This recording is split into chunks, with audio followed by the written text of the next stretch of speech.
Good morning વિદ્યાર્થી મિત્રો, કેમ છો બધા? મજામાં? ધોરણ 9 ની અંદર આપણે ગુજરાતી વિષય ચાલુ કરી છે.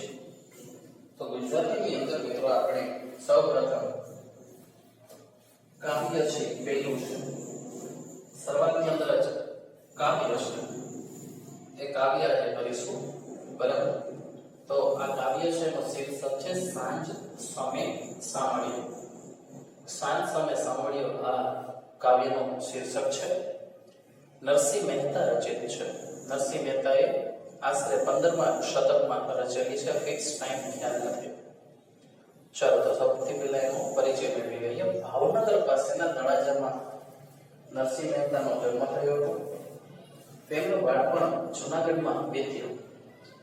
તેમને ગુજરાતી ભાષાના આદિકવિ નો બિરુદ મળેલું છે.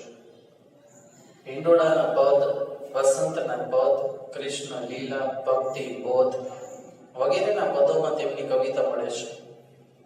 ઝૂલણા છંદમાં નરસિંહના પ્રભાતિયા આજે પણ લોકકંઠે ગવાય છે. હાર, હોંડી, મોસાળો, વિવાહ અને શ્રાદ્ધ તેમના આત્મવૃતાંતના પદો છે. નરસિંહ મહેતાના પદોમાં આધ્યાત્મની ઊંચાઈ જોવા મળે છે. મિત્રો, નરસિંહ મહેતા છે એ શ્રી કૃષ્ણના ખૂબ જ ઉત્તમ ભક્ત હતા. તેઓએ ખૂબ જ ભક્તિભાવ વાળા જેટલા પણ કાવ્ય છે, પદ છે, એના જે કાવ્ય છે એને પદ તરીકે ઓળખવામાં આવે છે, એ રચેલા હતા. અને આજે પણ એ ખૂબ જ સારામાં સારી રીતે આપણે ગાઈએ છીએ અને એનો આપણે અભ્યાસ પણ કરીએ છીએ. સાંજ સમે સાંભળ્યો કૃષ્ણના મધુર રૂપ વર્ણનનું ગીત ગાયું છે. સાંજના સમયે ગાયોનું ધણ ગામ તરફ પાછું વળતું હોય, એવે સમયે કૃષ્ણ સાંભળ્યો વૃંદાવનથી આવતો હોય, એવા વર્ણનથી મહાકાવ્યની શરૂઆત થાય છે. મુગુટ, કાનના કુંડળ, પીતાંબર અને ફૂલની પછડી ધારણ કરેલા કૃષ્ણ ચંદન નીચે મહેકે છે. કૃષ્ણના રૂપની આવી શોભા વર્ણવવા માટે નરસિંહ મહેતા જુદી જુદી ઉપમાઓ પ્રયોજે છે. જેમ કે તારાઓની વચ્ચે જેમ ચંદ્ર શોભતો હોય, સોના વચ્ચે હીરો શોભે, એમ ગોવાળ વચ્ચે ગિરિધર શોભી રહ્યા છે. છેલ્લી બે પંક્તિઓમાં સુંદર મધુર કૃષ્ણ પર ભક્ત નરસિંહ મહેતા કેવી રીતે વારી જાય છે અને એ ભાવ શૃંગારિક રીતે વ્યક્ત થયો છે. આવા વાદલા શુભકારી રસિક કૃષ્ણ વગર રહી શકાય એમ જ નથી.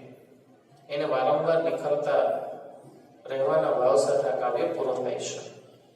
તો કાવ્યની અંદર શ્રી કૃષ્ણ છે એનું ખૂબ જ આંતરિક વર્ણન કરવામાં આવેલું છે.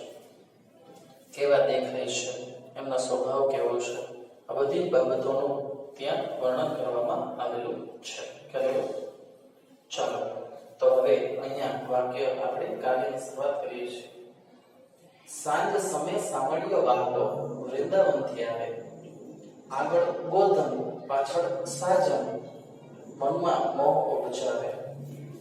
તો અહીંયા સાંજ પડે અને સાંભળ્યો વાહલો વૃંદાવનથી પરત ફરે છે. સાંજ પડે અને ગાયોને ચરાવીને સાંભળ્યો એટલે કે શ્રી કૃષ્ણ ફરી પાછા વૃંદાવનથી પાછા ગોકુળ તરફ આવે છે એવું વર્ણન કરે છે.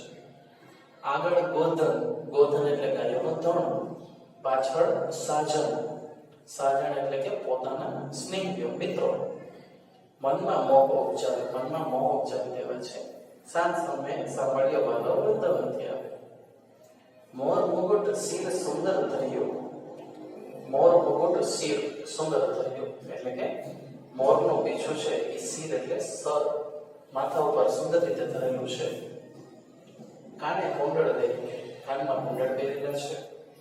બહેડા પીતાંબર, પીતાંબર પહેર્યું છે કે પીળા રંગનું વસ્ત્ર પહેરેલું છે. ફૂલની પછડી, ફૂલોની જે હાર છે એ પહેરેલો છે. જુઆ ચંદન મહેકે, એક જાતનો સુગંધી લાકડું છે, સુગંધી તેલ છે. જુઆ એટલે સુગંધી તેલ અને ચંદન એટલે સુગંધી લાકડું. એ જેટલી સુગંધ આવતી હોય એવી રીતે સુગંધી રીતે પોતે મહેકે છે. સાંજ સમય સાંભળ્યો વાલો વૃંદાવનથી આવે. તારામંડળમાં જે શશિયર શોભે એટલે કે આખું તારામંડળ છે, જેટલા તારાઓ છે એની વચ્ચે કોણ? શશી એટલે કે ચંદ્ર શોભે છે. હેમે જડી હીરો, હેમે જડી હીરો એટલે કે હેમ એટલે સોનું, હેમ એટલે સોનું. હેમે જડિયો હીરો, સોનામાં જેવી રીતે હીરો જડિત હોય તેમ ગોવાળમાં ગિરિધર શોભે. તેમ ગોવાળીઓની વચ્ચે ગિરિધર એટલે ગિરી, એક આંગળી ઉપર આખો ગિરી એટલે કે પર્વત ઉપાડનાર એવા ગિરિધર શોભે છે. હરિ હળધરનો વીરો, હળને ધારણ કરનાર એવા શ્રી બલરામ, હળ છે ને ધારણ કરનાર એવા બલરામ એના વીરા છે, એના ભાઈ છે. કોણ? શ્રી કૃષ્ણ. સાંજ સમય સાંભળ્યો વૃંદાવનથી આવે. વાલાજીનો રોગ હૃદયમાં વસ્યો, વાલાજીનો રોગ છે એ હૃદયમાં વસી ગયો છે. મનડો તે દ્રશ્યો માન, તેના તરફ મન છે એ સાવ વયું જ ગયું છે. આડ કરી આલિંગન દીધું, આડ કરી આલિંગન દીધું એટલે કે ઓળખીને મને ભેટી ગયા છે. તન મન મુખ પર વાળું, મારું તનને મને ના મોઢા ઉપર મેળસાવર કરી દો. સાંજ સમય સાંભળ્યો વાલો વૃંદાવનથી આવે. વાલાજીનો રોગ મહાશોકકારી, રસિયાબેન કેમ રહી જાય? એ વાલાજી એટલે કોણ? શ્રી કૃષ્ણનો રોગ છે ખૂબ જ મોહક છે, એના વગર આપણે કેમ રહી શકીએ? નરસૈયા જા સ્વામીની શોભા નિરખી નિરખી હરખીએ, કે નરસૈયામાં જે સ્વામી છે એની શોભા આપણે નિરખી નિરખીને ખૂબ જ હરખી છે. સાંજ સમય સાંભળ્યો વાલો વૃંદાવનથી આવે. તો મિત્રો આજે આપણે આ જે કાવ્ય છે એ ખૂબ જ સુંદર રીતે પૂરું કરેલું છે.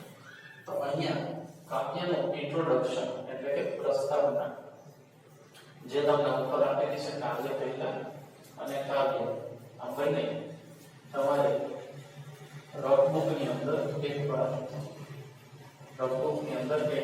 લખી નાખવાનું છે. હોમવર્ક બનાવે કે છે નહીં, પરંતુ ધ્યાન રાખજો મિત્રો, બરાબર આ બધી જ વસ્તુ તમારે કરવાની છે. ચાલો મળશું આવતા નેક્સ્ટ વિડીયોમાં. તો ત્યાં સુધી કરેલો સુરક્ષિત રહો.